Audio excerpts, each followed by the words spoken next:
नमस्कार, मैं डॉक्टर अतुल शाही। आज हम लोग पढ़ेंगे शिक्षण के सामान्य सिद्धांत। जैसा कि आप पढ़ चुके हैं कि वाल्टन ने 1966 में शिक्षण के 4 प्रमुख सिद्धांत बताए थे, जिसे हम आधारभूत सिद्धांत कहते हैं। वो 4 सिद्धांत थे: म्यूटिक सिद्धांत, संप्रेषण का सिद्धांत, परिवर्तन का सिद्धांत और परस्पर खोज का सिद्धांत। ये चारों सिद्धांत विशिष्ट परिस्थितियों द्वारा विशिष्ट लक्ष्यों की व्याख्या करते हैं, परंतु शिक्षण की सामान्य प्रकृति की व्याख्या ये नहीं करते। शिक्षण के सामान्य प्रकृति की व्याख्या शिक्षण के सामान्य सिद्धांतों द्वारा ही की जाती है। वाल्टन के इन्हीं 4 विशिष्ट सिद्धांतों के आधार पर सामान्य सिद्धांतों का निरूपण किया गया है, जिसमें कुछ प्रमुख सिद्धांत निम्नलिखित हैं। पहला सिद्धांत जो शिक्षण के सामान्य सिद्धांत के अंतर्गत आता है, अभिप्रेरणा का सिद्धांत एवं रुचि का सिद्धांत। प्रेरणा व्यक्ति की वह आंतरिक स्थिति है जो उसमें ऐसी क्रियाशीलता उत्पन्न करती है जो लक्ष्य प्राप्ति तक चलती रहती है। प्रेरित हो जाने पर बालक स्वयं क्रियाशील हो जाता है, जिससे वह अपने आप विषय में रुचि लेने लगता है। परिणामतः सीखने की प्रक्रिया सरल और तीव्र हो जाती है। इसीलिए अधिकांश शिक्षा शास्त्रियों ने शिक्षण के लिए अभिप्रेरणा यानी कि मोटिवेशन एवं रुचि का होना आवश्यक माना है। शिक्षक द्वारा बालकों को प्रेरित करने के लिए जन्मजात इच्छाओं का अवलंबन होना चाहिए, क्योंकि प्रभावशाली शिक्षण के लिए यह आवश्यक है कि बालकों को सीखने के लिए प्रेरित किया जाए। कुछ विद्वान अभिप्रेरणा एवं रुचि को अलग अलग सिद्धांत मानते हैं। अभिप्रेरणा एवं रुचि को एक दूसरे से अलग नहीं रखा जा सकता, क्योंकि जिस स्थिति में हम यह देखते हैं कि बच्चे विषय को पढ़ने में अभिप्रेरित हो गए, उस स्थिति में हमारा यह भी तात्पर्य होता है या हम ये भी देखते हैं कि बालक विषय पढ़ने में रुचि लेने लगा। तो हम कह सकते हैं कि अभिप्रेरणा और रुचि एक ही सिक्के के 2 पहलू हैं। इन्हें अलग अलग करके नहीं देखना चाहिए या नहीं देखा जा सकता। दूसरा सिद्धांत है क्रियाशीलता का सिद्धांत। बच्चों में जन्म के साथ ही साथ शारीरिक क्रियाएं दिखाई देने लगती हैं। जैसे ही उसके अवयव मजबूत होते हैं, बालक मानसिक रूप से भी क्रियाशील हो जाता है। वे प्रतिक्षण किसी न किसी प्रकार की क्रियाएं करते रहते हैं और क्रियाओं द्वारा अधिक सुगमता और सरलता से सीखते हैं, जिससे उनका सीखना अस्थायी भी होता है। यह शिक्षण का मुख्य सिद्धांत माना जाता है। रायबर्न ने इसे सर्वाधिक महत्वपूर्ण कहा है, यानी कि क्रियाशीलता के सिद्धांत को रायबर्न सर्वाधिक महत्वपूर्ण सिद्धांत मानते हैं। यह सिद्धांत स्कूल की प्रत्येक कक्षा में लागू हो सकता है। छोटी कक्षाओं में बालक की शरीर संबंधी क्रियाओं को करने की शिक्षा दी जाती है और बड़ी कक्षाओं में मानसिक क्रियाओं को यानी मानसिक रूप से उसको परिपक्व बनाने की ट्रेनिंग दी जाती है। आधुनिक शिक्षा प्रणाली, डाल्टन पद्धति, प्रोजेक्ट प्रणाली, ये सारे सिद्धांत या किंडरगार्टन इसी सिद्धांत पे आधारित माने जाते हैं। अगला सिद्धांत है जीवन से संबंधित करने का सिद्धांत। इस सिद्धांत का तात्पर्य पाठ्य विषय का बालक के वास्तविक जीवन से संबंध स्थापित करने से है। वास्तविक जीवन से संबंध स्थापित होने पर बालक विभिन्न विषयों का ज्ञान अधिक सुगमता से प्राप्त कर सकता है, या यूं कहें कि अधिक सरलता से प्राप्त कर सकता है।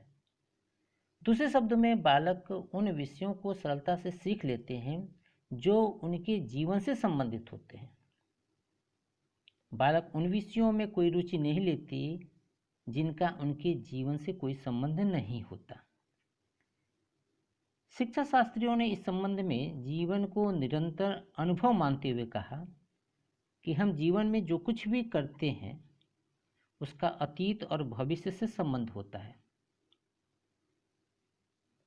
अतः हमें शिक्षण के लिए या सीखने के लिए पाठ्य सामग्री से बालक के वास्तविक जीवन और वातावरण से संबंध करना चाहिए। रायबर्न मानते हैं कि हम जिस विषय को पढ़ाना चाहते हैं उसको बालक के वास्तविक जीवन से संबंधित करना आवश्यक है, तभी बालक उसको शीघ्र आत्मसात कर सकता है या शीघ्रता से सीख सकता है। अगला सिद्धांत है निश्चित उद्देश्य का सिद्धांत।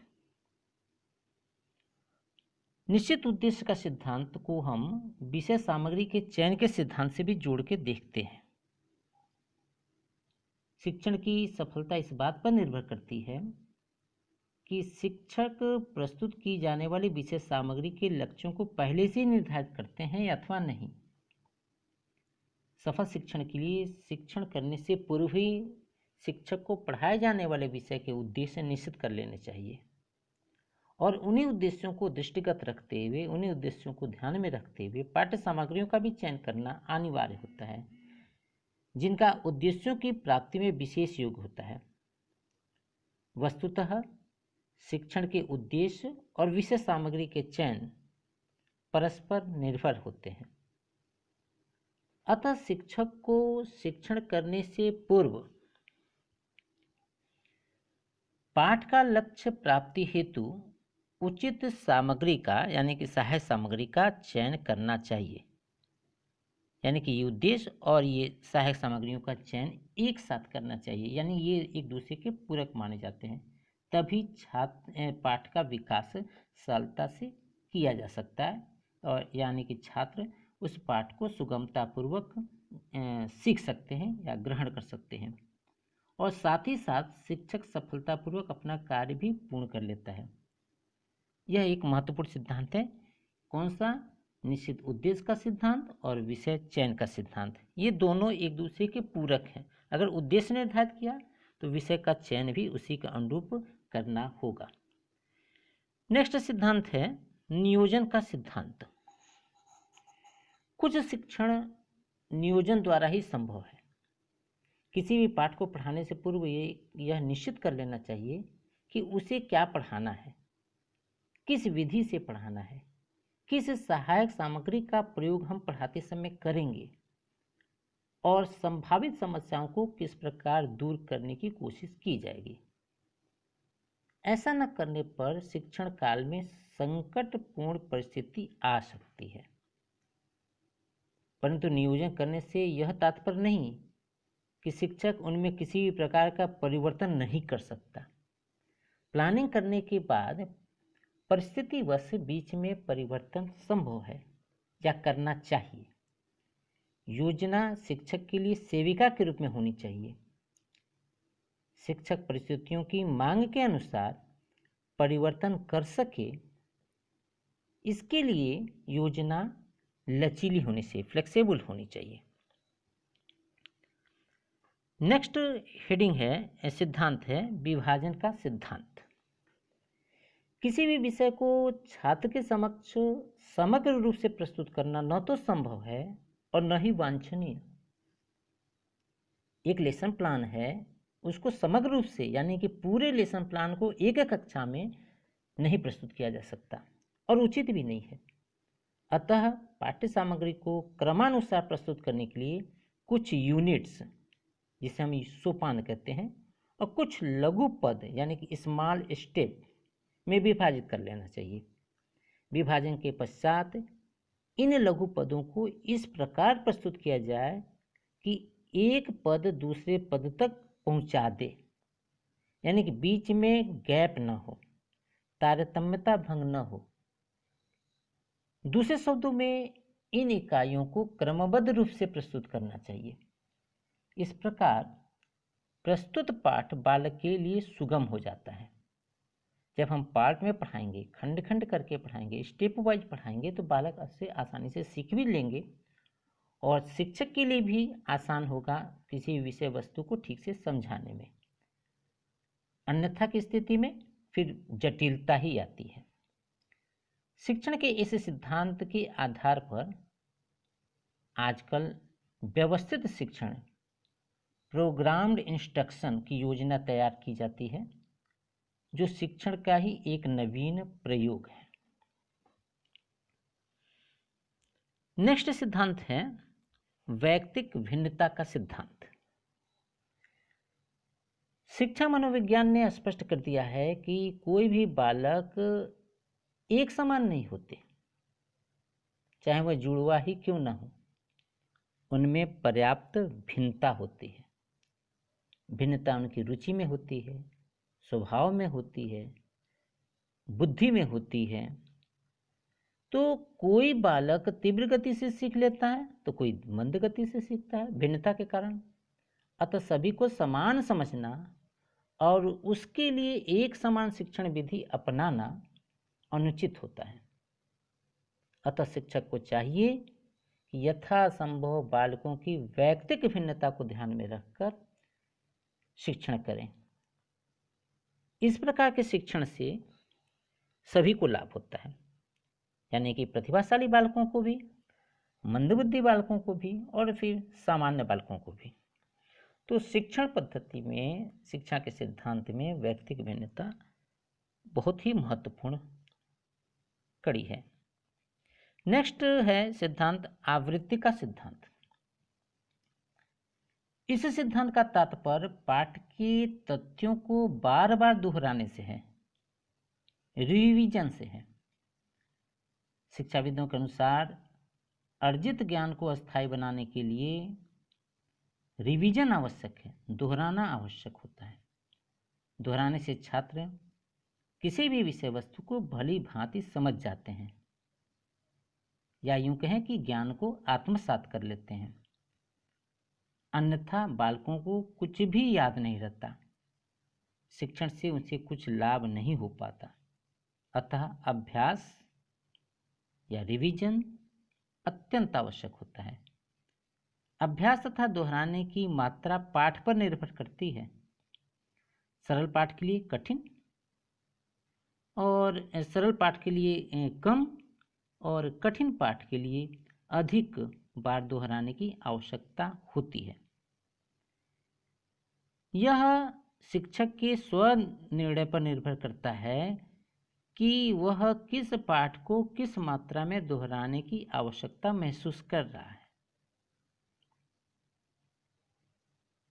नेक्स्ट सिद्धांत है प्रजातांत्रिक व्यवहार का सिद्धांत। आप जानते हैं कि कक्षा में शिक्षकों को बालक के प्रति जनतंत्रीय व्यवहार यानी कि लोकतांत्रिक व्यवहार अपनाना चाहिए, जो कि तभी संभव है जब शिक्षक का दृष्टिकोण दमनकारी न होकर लोकतंत्री हो। बालकों को अपनी शक्ति, योग्यता, रुचि, आवश्यकता के अनुरूप विकास के समान अवसर शिक्षक द्वारा दिए जाने चाहिए। शिक्षक छात्रों का मित्र है, सहयोगी है, परामर्शदाता है। इस भाव से छात्रों पर किसी भी प्रकार का दबाव डालना अनुचित माना जाता है, क्योंकि आप जानते हैं कि जब छात्र व्यक्तिगत भिन्नता के कारण अपनी अलग अलग विधियों द्वारा सीखता है तो उसमें लोकतांत्रिक व्यवहार में उससे प्रश्न पूछने, अपने विचारों की अभिव्यक्ति करने, अपने शंकाओं के निवारण करने की भी स्वतंत्रता होनी चाहिए। इस प्रकार के व्यवहार से बालक शिक्षक को अपना हितैषी मानते हैं और कठिन से कठिन बातें सीखने का प्रयास करते हैं।